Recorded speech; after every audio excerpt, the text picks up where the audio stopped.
Go.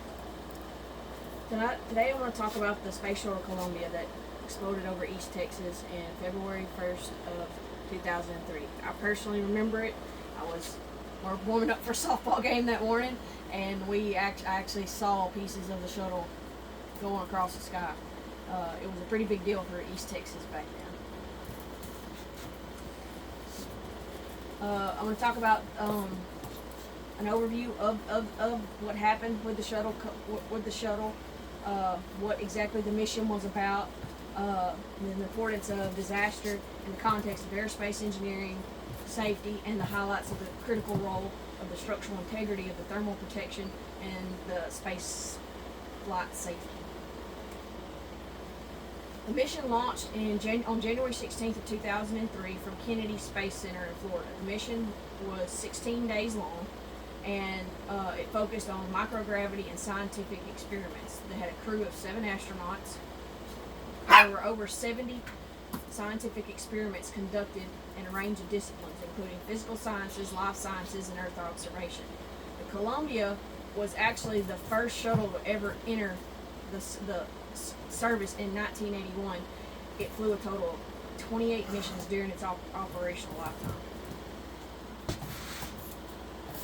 The original design focused on reusability and versatility in a wide range of missions, from satellite deployment to scientific research. The key structural elements included reinforced carbon-carbon for leading edges of the wings, nose, cone, and providing critical thermal protection during re-entry. Factors of safety in the shuttle design accounted for extreme aerodynamic loads, thermal stresses, and high-velocity impacts. The design also included a thermal protection layer, a TPS system, with silica tiles designed to withstand temperatures of up to 1650 degrees Celsius. During the launch, a piece of foam insulation from the external fuel tank struck the left wing of the RCC panel, creating a critical breach. The breach allowed superheated gases to penetrate the wing structure upon re-entry, compromising the structure.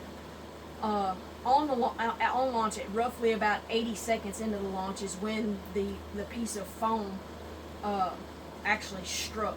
And you can see for the pictures here on the side that shows exactly where it struck, where the foam was located. It was up on the upper strut, and then it broke off and struck the wing. It resulted in an aerodynamic imbalance, structural failure that led to the complete breakup of the shuttle over Texas on February 1st of 2003. And that breach in the wing actually caused the wing to peel off of the shuttle, and that led to the continuing breakup of the shuttle. Debris dispersed over wide areas, leading to a significant recovery investigation effort. Let's see if this will work.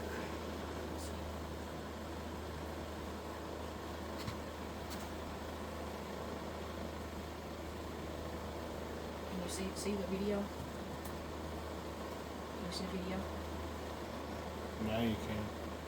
In this video that you're seeing, you should be able to see the impact of the foam actually hitting the shuttle.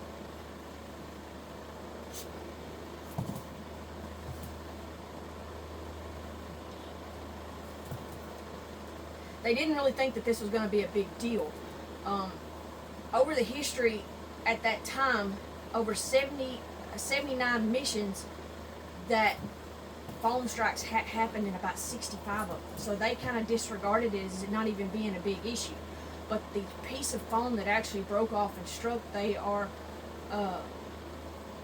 calculate it to be roughly 1 foot by 2 foot piece of foam that hit. And it hit at roughly 625 to 840 feet per second. Is how fast that piece of foam was going whenever it actually hit the shuttle. In the initial design, the safety factor for the TPS was figured at the ultimate strength, ultimate load that it was supposed to be able to withstand in temperature was 1650 degrees. What they expected it to experience was 13 70 degrees Celsius, and that come to a safety factor of 1.2.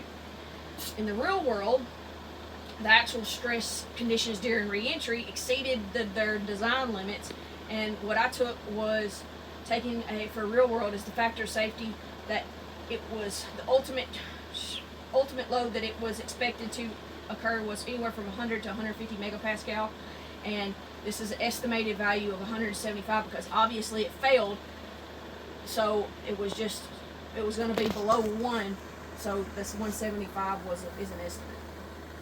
So in the images here you can see where the shuttle was breaking up. This picture was actually taken over Tyler, and down at the bottom is pieces of debris that they picked up, and we're trying to reassemble the spacecraft to see exactly what happened. NASA has made steps to prevent similar disasters, including technical improvements to the shuttle design. This includes RCC and TPS upgrades, impact detection and monitoring system, on-orbit inspection, and repair capabilities. There was actually an article that I read, I believe it was a Mr. Lee, that quoted saying that even if the Columbia team had been able to detect that problem in space, they had no way to fix it while they were up there. So it was going to be a disaster any way they went, which that's something NASA has made changes of to give them ability to fix the shuttle in orbit. Procedural and organization change, pre-launch foam shedding mitigation, real-time damage assessment, and strengthened safety culture.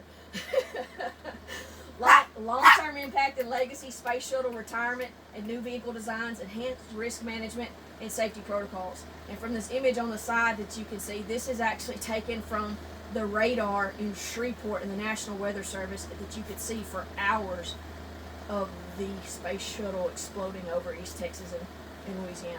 So that's all I got.